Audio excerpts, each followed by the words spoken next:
Welcome to परीक्षा expert. दोस्तों ये 19 तारीख और 18 तारीख का करंट अफेयर है। इसमें सबसे ज़्यादा इंपॉर्टेंट ये है कि राफा क्रॉसिंग न्यूज़ में है आजकल कि राफा क्रॉसिंग जो है ये कहाँ पर है। तो राफा क्रॉसिंग देखिए इजिप्ट के बीच में और ये गाजा के बीच में, गाजा मतलब इजराइल के बीच में एक तरह से, ठीक है। तो यहाँ पर क्या हुआ है कि अभी इजराइल ने गाजा के अंदर बॉम्बिंग शुरू कर दी है। उसी कारण क्या हुआ कि गाजा के लोग जो हैं भाग रहे हैं किसकी तरफ, इजिप्ट की तरफ। अब यहाँ ये लग रहा है ये इजिप्ट की तरफ भागने के लिए यहाँ पर एक क्रॉसिंग है जिससे पार करके इजिप्ट में पहुँच सकते हैं। अब इजिप्ट ने इस क्रॉसिंग को बंद कर रखा है फिलहाल। उन्होंने मना कर दिया है कि अगर कोई भी यहाँ से आता है माइग्रेंट तो उसको हम लेने के लिए तैयार नहीं। तो इजिप्ट उसी की वजह से राफा क्रॉसिंग इंपॉर्टेंट है या न्यूज़ में है। अब ये राफा क्रॉसिंग का एग्जैक्ट लोकेशन क्या है ये भी देख लो आप। एक है सिनाई पेनिसुला, सिनाई प्रायद्वीप, ये वाला, ये बहुत इंपॉर्टेंट है इसके अंदर। तो यहाँ पर ये राफा क्रॉसिंग जो है ये इस पेनिसुला के अंदर है। तो पूछ लेगा कि पेनिसुला की इसकी पोजीशन क्या है। तो देखिए यहाँ पर ये मेडिटेरियन सी है ऊपर की तरफ और नीचे की तरफ है रेड सी। तो यहीं से ये इजराइल से लगता है। तो मतलब एक तरह से इजिप्ट की जो बाउंड्री है जो इजराइल के साथ लगती है वो कौन से पेनिसुला के अंदर पड़ती है, वो पड़ती है सिनाई प्रायद्वीप के अंदर या पेनिसुला के अंदर, ठीक है। तो ये इंपॉर्टेंट था। इसके बाद आगे बढ़ते हैं। आज एमएसपी के ऊपर एक न्यूज़ आई है कि एमएसपी जो है सरकार ने लगातार बढ़ा दी। तो सबसे पहले ये जानते हैं कि एमएसपी निकालता कौन है।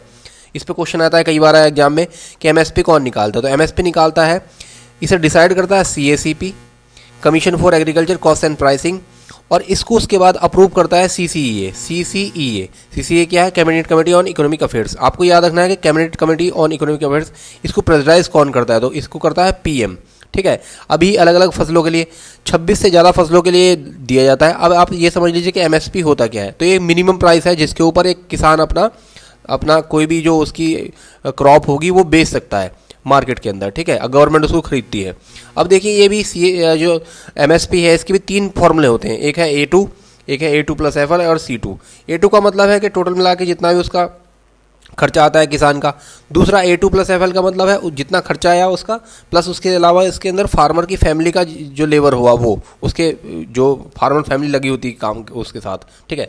इसके अलावा C2 का मतलब है कि जो फार्मर फैमिली है वो तो सही, प्लस ये भी मतलब A2 प्लस FL प्लस उसके अलावा उसके अंदर जो अगर किसी ने ज़मीन ले रखी है खाली किराए पे तो उसका किराया भी तो उसको देना पड़ेगा, ठीक है। तो वो किराया भी इसमें जोड़ कर दिया जाए, ठीक है। अब सरकार जो है जो एमएसपी ये हम लोग डिसाइड करती है, सरकार ये डिसाइड करती है A2 प्लस FL पे, इस वाले फॉर्मूले पे। तो ये अगर एग्जाम में आए तो आपको याद रखना है। इसके अलावा अगर फैक्चुअल क्वेश्चन आता है तो वो ये आएगा कि रबी क्रॉप के लिए जो एमएसपी अभी जारी की, तो वीट में विशेष रूप से पूछता है। तो 2125 तो 2125 रुपया इन्होंने किया है। अगले साल के लिए क्या है 2275। तो ये वाला आएगा एग्जाम में, आपको ये याद रखना है। इसके अलावा एक और चीज़ याद रखनी, इसमें FRP और होता है एक, फेयर एंड रिम्यूनरेशन प्राइस। ये किसके लिए होता है, ये गन्ने के लिए होता है, ठीक है।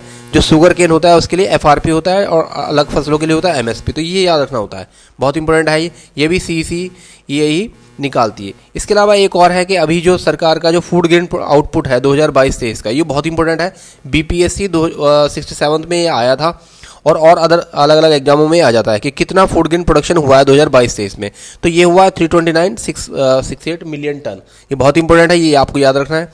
इसके अलावा ये है कि रसियन जो अभी हमारे यहाँ तेल का जो सबसे बड़ा सप्लायर हो गया है रसिया, पहले नंबर पे रसिया है, दूसरे पे है इराक है, तीसरे पे सऊदी अरेबिया। ये याद रखना है, ये भी RO एग्जाम में या किसी और एग्जाम में आ सकता है।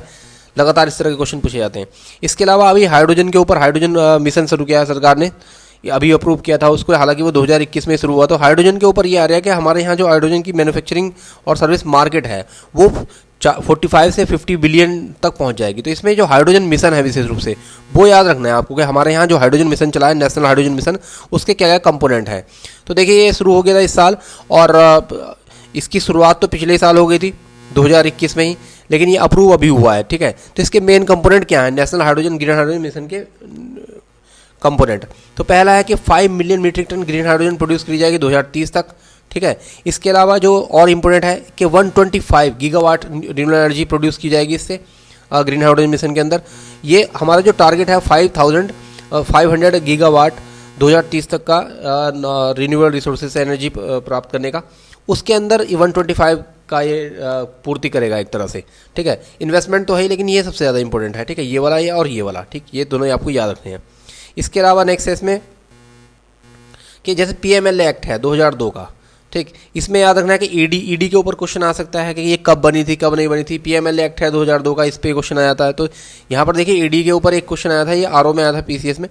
मैं पूछा था कि ईडी कब बनी, तो इस तरह की जितनी भी एजेंसीज हैं इनके इस्टेब्लिशमेंट का ईयर आ सकता है आपके एग्जाम में। इसके अलावा एक बिजिंगम पोर्ट है, इस पर अभी नई कंट्रोवर्सी हो गई है कि बिजिंगम पोर्ट जो है अभी पूरी तरह बना नहीं है और इसका उद्घाटन कर दिया गया है। लेकिन ये इंपॉर्टेंट इसलिए है कि बिजिंगम पोर्ट जो है ये भारत का पहला first deep water transshipment port है, पहला शिपमेंट है इसमें चाइना वाइना का कहीं से आया है। अभी याद रखना बिजिंगम पोर्ट कहाँ पर है, तो कहाँ पर है, केरला के अंदर है ये, तिरुवनंतपुरम के आसपास, ठीक है। अभी देखिए तिरुवनंतपुरम में एक और न्यूज़ में थी कि जो आयुर्वेदिक समिट है इंटरनेशनल वो भी यहीं पर होने वाली जो दिसंबर में होगी, तो ये याद रखना है आपको। इसके अलावा मैरीटाइम जो समिट हो रही है अभी, ये ग्लोबल मैरीटाइम समिट, ये कहाँ पर हो रही है, मुंबई के अंदर हो रही है। इसमें एक और चीज़ नहीं आई थी कि अमृतकाल विजन 2047 का है। अमृतकाल विजन 2047 का मतलब है कि भारत को एक तरह से विकसित भारत बना दिया जाएगा। इसमें आपको याद रखना है कि 2047 तक भारत को विकसित भारत बनाना, मतलब एक तरह से डेवलप कंट्री बना दिया जाएगा 2047 तक, तो यही है अमृतकाल विजन।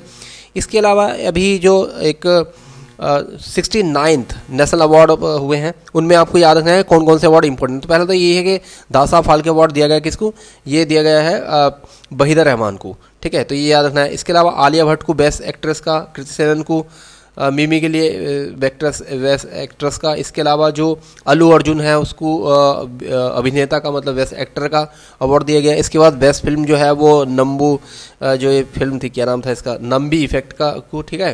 तो ये दो चार चीज़ें याद रखनी है इसके अंदर कि कौन पहला नंबर दूसरा, कि बेस्ट फिल्म का, बेस्ट फीचर फिल्म का था द नंबी इफेक्ट, रॉकेटरी जो पिक्चर थी इसके लिए।